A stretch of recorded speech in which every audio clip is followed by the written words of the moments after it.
And joining us on the stage, please welcome Micky Dolenz.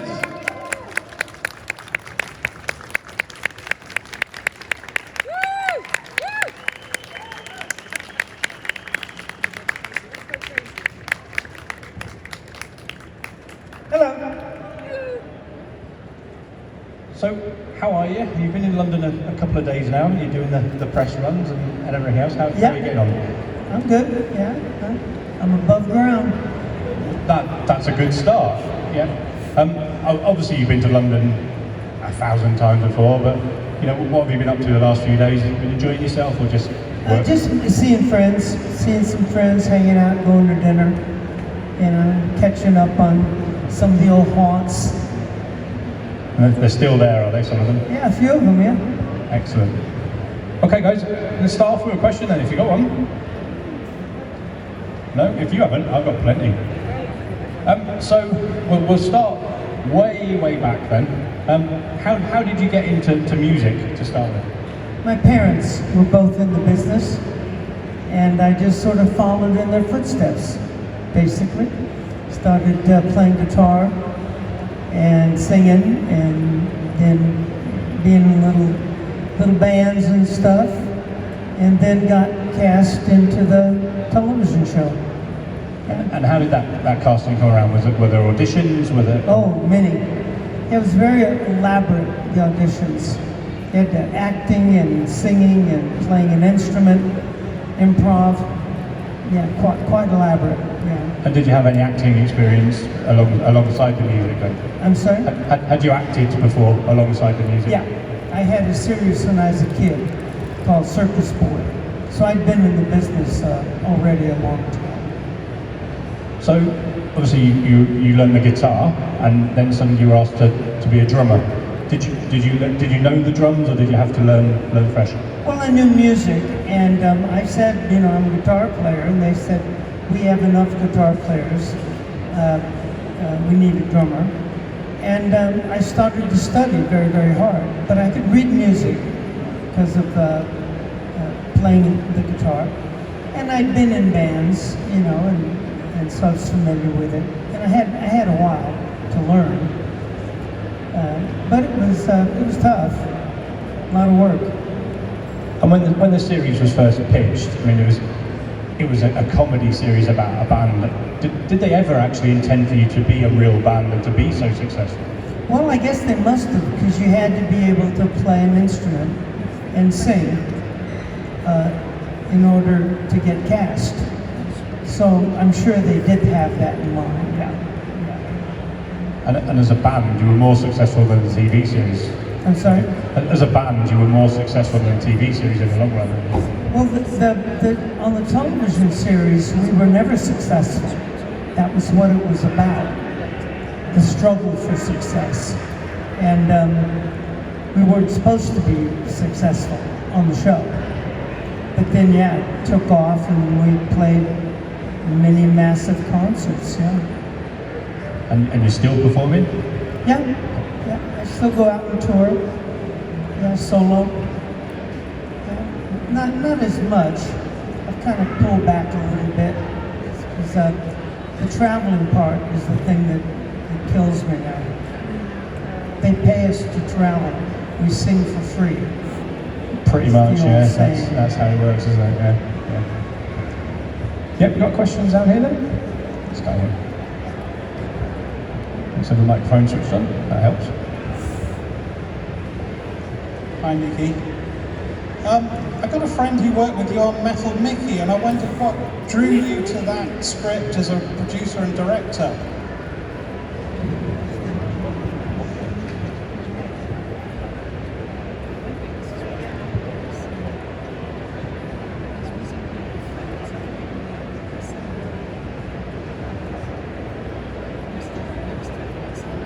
You mean Metal Micky? Oh, well, the head of the department at LWT introduced me to this guy that had invented this robot, a guy named John Edwards. He's since passed away. And they asked me to help develop a series, a sitcom, around this character of Metal Micky. And so I worked with John and a writer and others to develop a sitcom. Come up with all the other characters.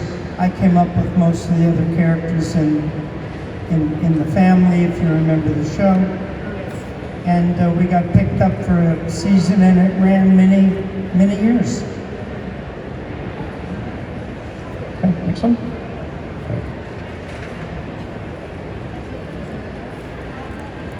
Hello. I want to say I really love the film Head, and I just wanted to ask about how that was developed, all the different, like, sketches almost elements of it, and things like you fighting a Coca-Cola machine in the desert, and how all of that kind of evolved, if you contributed ideas to the film overall.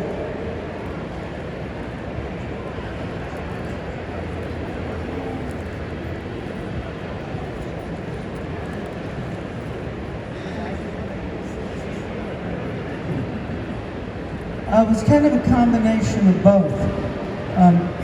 We did a lot of improvisation in the show and in the movie Head.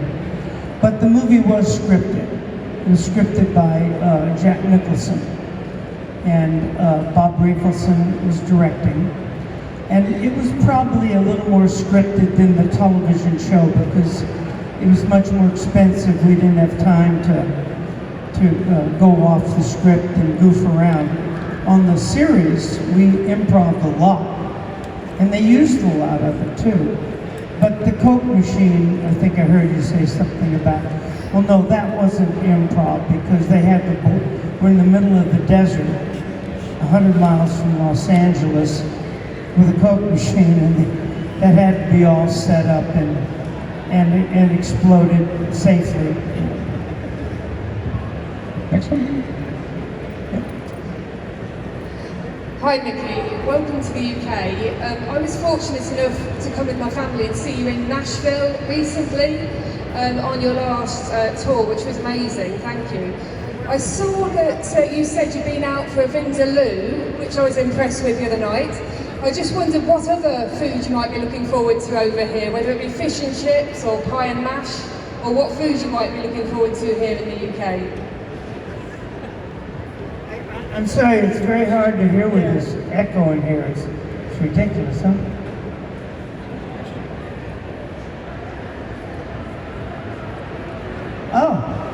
Oh, absolutely. Indian curry, right at the top of the list.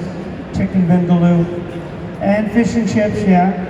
I wish you could get it like in the old days, still in the newspaper. That'd be nice. Let me think of what else.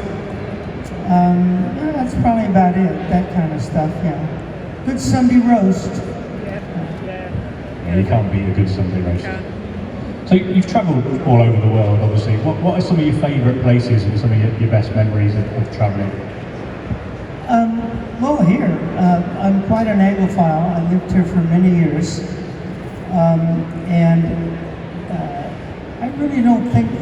don't really think about it about places as much as I do people. You know, I remember people that I've met. I have traveled so many places, but usually for a very short period of time, in and out. And so I kind of remember people rather than necessarily places. But I'm not a touristy kind of person. You know, I don't have really any places on my bucket list that I really want to go. Okay, another question? Let's go ahead. Hi Micky, when the Monkee TV series first came out, it was a big success. How did you deal with that in your personal life? Did it affect you, how did you deal with it?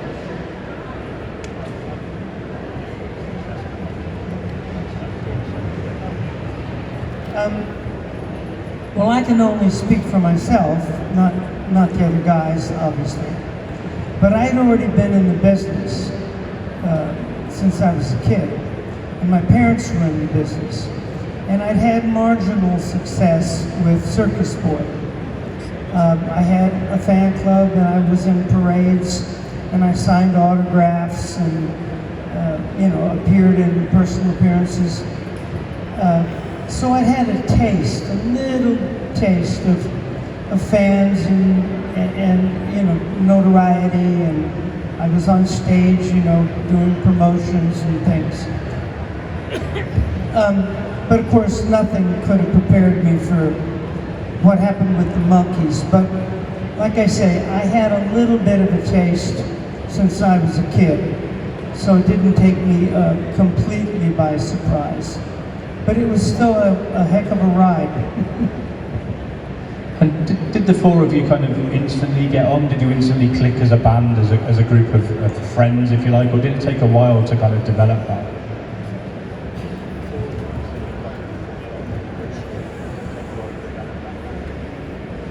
Well, from my point of view, the question was, did we all get along right away? We were just introduced one day, so it was quite formal for a little while. Eventually, we got to know each other and got to be great friends. And with any kind of a situation like that, you have your ups and downs, your good days and bad days. If you have any siblings, you know what I mean. Need I say more? If you've had siblings. Okay, question down here. How did you get with 7A Records and the new music that you're putting out from 7A Records? How did I what? The new music from 7A Records. How did that relationship start? Whoa. Years and years ago, the relationship started, and they wanted to re-release some old stuff, and I said sure. And I was very pleased with the product.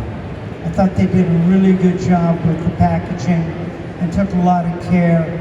And then they asked me if I wanted to record some original stuff. And I said yeah. And we went back and forth about different ideas and settled on Dolenz Sings Nesmith, that recent album, which I'm very proud of. And so was Nesmith, by the way. He was very proud of it. Question in the middle here. Hi, Micky. I'm really intrigued. Oh, sorry. I'm really intrigued about you coming to Britain and becoming a comedy director after years of acting in comedy in the States. I'm wondering if you can tell us a bit about the different humour of the UK and the US. And also in your autobiography, you say you made some sketches with young British comedians like Rick Mail, Alexi Sale, Smith and Jones, Spitting Image. I've never seen them. Is there anything you can tell us about those? Thank you.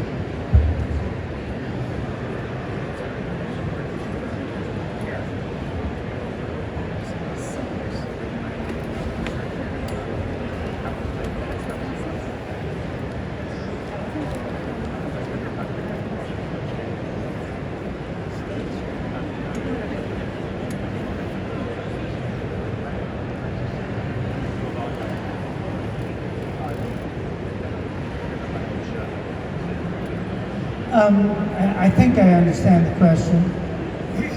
I think the main difference between, was, not so much maybe anymore, but the main difference between British and American humor, I think, is that in British humor, there's very few maps drawn. Whereas in American humor, they really hit you over the head with the setup. And, I find myself getting to the joke way before the actors do. You really see it coming. Where here, there's no maps. I remember when I was directing and producing over here. It was very, I don't know how to describe it, very subtle, no maps, of course very sarcastic often, and a lot of the humor caught you by surprise. You just weren't quite ready for it. That's the biggest difference that I can say. Next question. There's one down here.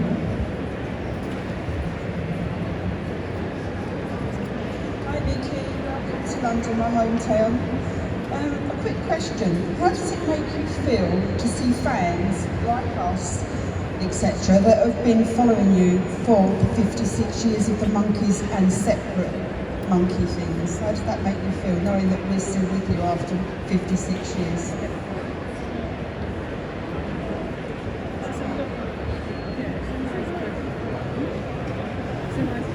Well, I'm flattered always. I have, yeah, as you say, there's been now 2 or 3 generations. It's quite common to have 2 or 3 generations at a show, and it's very flattering. I mean, I guess I figure I must have done something right. But I can't also just put it down to myself.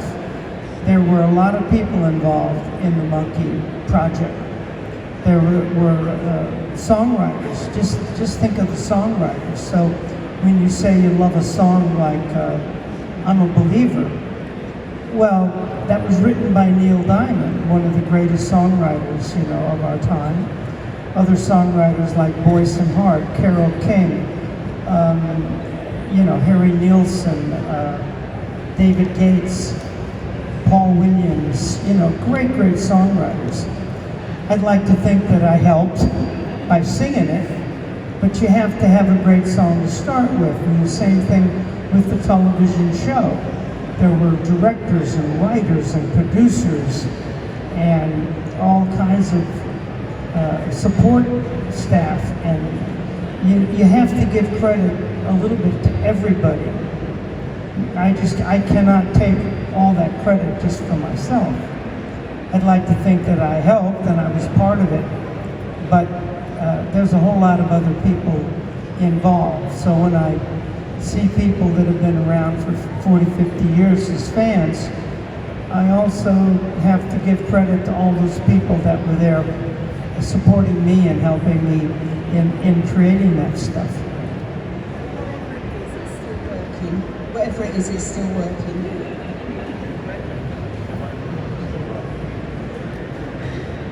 Another question? Yeah, lady over there.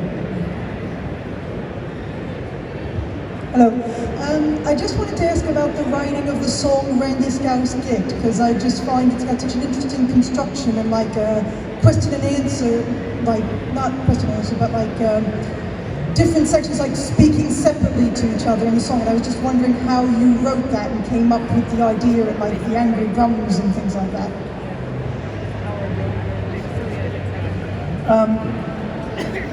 Well, I wrote the lyrics after a party that the Beatles threw us in London.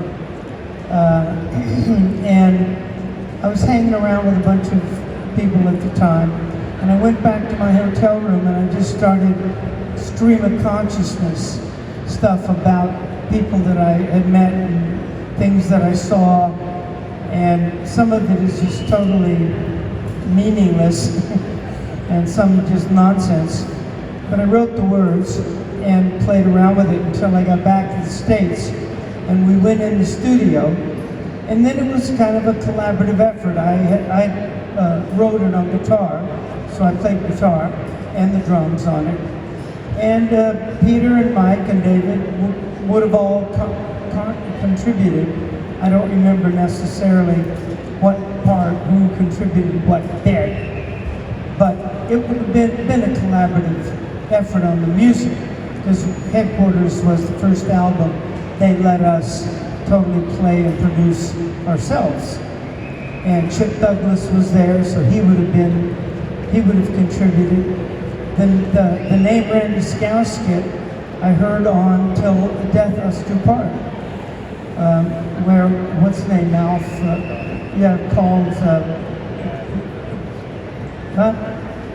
the kid, the boy, I can't remember, called him a Randy Scouse Git, and I just thought it sounded funny. I didn't know what it meant. And then you probably heard the story that the record company said I had to change the title because it was rude, the alternate title. So that's what I did. Next question. I guess, kind of looking back, you were one of the first kind of manufactured boy bands, if you like. Well, no, Go on. I got to stop you there. Go on. A lot of people have said that, and it's not your fault, but it's incorrect. It's just incorrect. Not better or worse. Boy bands are great, and there've been some really great ones. The Monkees was not a band at all. It was a TV show about a band that didn't exist except on television. It was imaginary. Did they ever show a series called Glee over here? No? It was a show about a Glee club in a school. Or Fame is a show about, or I can't think of any other example, but I did a show over here that I produced and directed with Bill Oddie called From the Top. And it was a TV show about these kids in a stage school. But it was imaginary, but they could all do it. They could all sing and dance. The Monkees was imaginary. It didn't exist. It was the cast of a television show, like a musical. Think of something like the Marx Brothers. The Marx Brothers weren't a manufactured musical singing brothers. The Monkees was like a little half-hour Marx Brothers musical on television. Now, having said that, we went out and performed live, like the cast of Glee did, you don't know that show, but like the cast of a television show would go out, or the cast of a movie would go out and perform. So it's much more like a musical. If you think of it more as musical theater, it all makes much more sense. And do you think that's how you guys saw it at the time? You saw it, just going out and... Well, I did, because I was cast into it as an actor, singer, performer, to play the part of a character. And the character's name wasn't Micky originally. They changed it so that they used our real names, which I don't know, was it better or worse, good or bad. But if you understand that it was not a band, it was a TV show about a band. And like I said before, on the show, we never made it. It was that struggle for success. There we go. Got any more questions from you guys? Yeah, one at the front here. Did you ever have a collaboration with the Beatles? Did I meet them or work with them? No, I never worked with them, but I hung out a lot. And you know, like I say, they threw us a party when we first got here. I met them all. I'm told I had a great time at that party. And I hung out a lot with, I would say mostly with Ringo and then John, but I also knew George, and Paul was the first one I met at his house, and they were very gracious. They got it. It was John Lennon, actually, I believe, that said, first time I heard somebody say, the Monkees are like the Marx Brothers. He got it. He got that relationship between film and music and musicals and acting and singing and dancing. Yeah, he got it. Okay, thanks, sir. Yep, guy back in the room.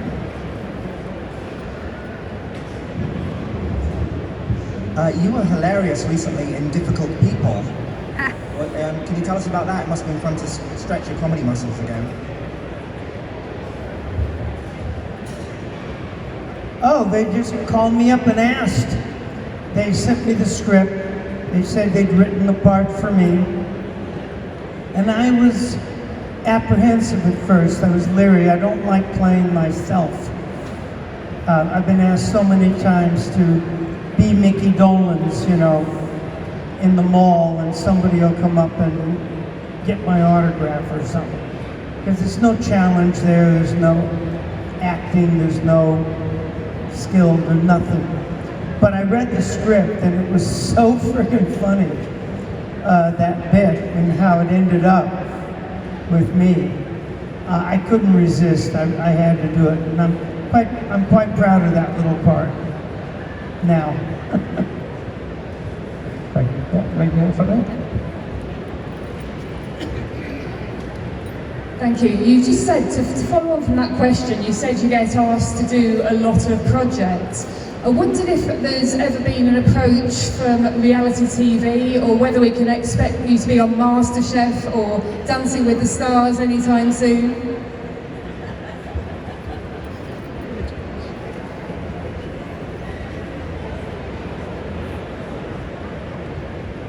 I have got a few. I was offered to be, it was actually, I think, the British version of I'm a Celebrity, Get Me Out of Here. I said, thank you, but no thank you. No, I really, that doesn't interest me really, that stuff. My life has been a reality show. What do you do in your downtime? What are your hobbies? What do you like to do to relax? Well, they change over the years. I was an equestrian for a long time. Played polo and jumping and over here in England. And got into golf and some sports, tennis. And then other things. Now I got back into bowling. I got back into riding, actually. Got into fishing now also. I was a hang glider pilot for many years, flew hang gliders. Always had a workshop. I've always had a woodworking shop, you know, and done that all my life. Had a little business going with my daughter at one point back in the States. And, you know, different things at different times. Got it funny? Hello, good afternoon, good morning. I'm just wondering, what do you think of it when people have discovered your music through watching movies and TV like Shrek, where I'm a believer in this fiction now? What do you think of where people discovered through other media?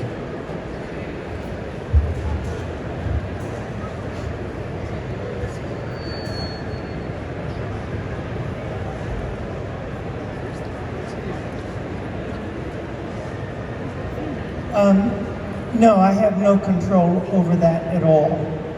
Unless they use my version of my vocal on that record, then I do. But nobody gets anything. If somebody covers your song, makes a totally different recording, the writer gets something.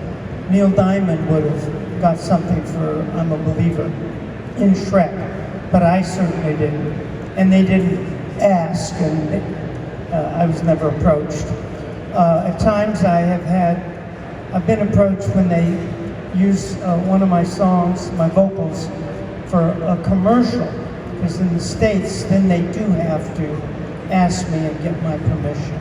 But normally, if it's for film or TV, no, they don't. Do you enjoy it when they discover your music?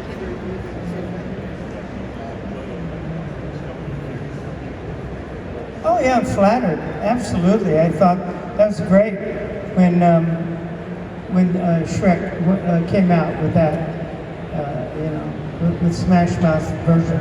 I thought it was a good version. Yeah. We also had Vic Reeves do a version over here in the UK that, you know, went to #1 in the charts, and yeah. Do you get together with other members of the Monkees? You get together with other members of the Monkees. Oh my gosh. He gets together with other members of the Monkees. Friendship where you get together, eat dinner, talk together, to have parties together. With the families of, or With other members of the Monkee. yeah.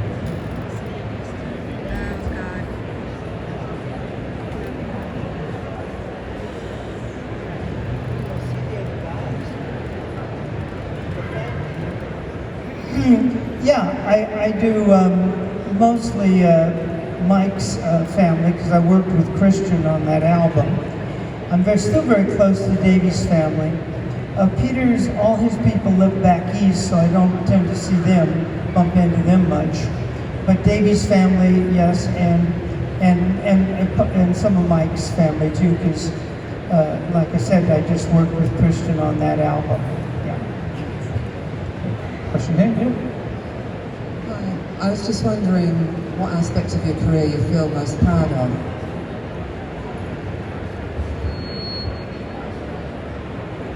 Well, that would depend, I guess, which branch of it. In terms of directing, I'm very proud of Metal Micky, which we talked about earlier. Singing, it would have to be those Monkee hits. Acting, it would be the Monkees and also some other acting things I did. Theater, it would be maybe well, a couple of shows I did. Aida, the Elton John Tim Rice musical on Broadway. I did Hairspray here in the West End for a while, a few years ago. I'm very, very proud of that. So it would depend on the, you know, the branch of the business. Okay, next question. No? So are you planning on recording any new music anytime soon, as well as touring? I wouldn't be surprised if I do record again, but I really have nothing in the works. I've been approached a couple times. I've had some ideas myself. I like recording. I like the process of it. But no, I don't have any project in the works right now. And with songwriting, do you just get kind of ideas forming in your head, or is it I've a long process? never been a prolific songwriter, ever. It does have to be something that just comes up. And I wish I could at times be the kind of writer that sits down every morning at 10 o'clock, starts writing. I just have never been able to do that. It's always been something has spawned an idea. That's the only way. So I guess with writing in mind then, your autobiography, was that your idea, or were you approached by someone to say, we want to hear your story? That came out. It originally started with somebody coming to me and saying, I want to do a autobiography and a biography. And I said, okay. And they started to write one, but it didn't really work for me. It wasn't the right tone. All the facts were right, but it wasn't the right tone, so I ended up basically writing it. And as you were writing that, then did memories come back that you kind of locked away a long time ago? Was it an interesting? Yeah, and I kept them locked away. No, it's pretty mild. I'm not one to kiss and tell and tell, dredge up. I remember my editor at one point kept saying, more dirt, more dirt. I said, I don't do that. I'm sorry. That's not what I signed on for. I'm not going to do that. Okay, well, time for one more question before we finish up. Yeah. I just was thinking about what you said earlier about the Monkees being a TV series and it being about like a fictional band, and you were surprised you used your real names in the show. I was just wondering if that ended up putting a lot of yourself into the role, or did you really see it as it's an acting role and being a completely different personality on screen to what you're really like? That's a good question. It was apparent to me right from the get-go, and I'd had a series before. But when we started doing improv, and they started doing these spontaneous things, it was apparent to me that they had hired me for me and what I brought to it. So I kind of think of it as I was doing a caricature of myself, an extrapolation of myself, if you know what I mean. But that's very similar to to shows that star stand-up comedians. And now all the time you find shows that they build around a stand-up comedian, like Jerry Seinfeld. So he's doing himself, but he's still playing a character on his television show. And there's lots of shows like that now, where the lead was a stand-up comedian, and they bring that character to the show. So that's more like what it was like. Peter's the only one that really did play a totally different character to who he was. He played the dummy on the show. He didn't talk much, and he was kind of goofy, and he used to do that in his solo act as a banjo player. He played that on stage, and that's what he did for his audition, and they must have liked it. But that was a total character for him. He was very, very different in real life as that character. Okay, unfortunately we have run out of time, even though we could probably spend all day chatting. So show your appreciation once more. Micky Dolenz.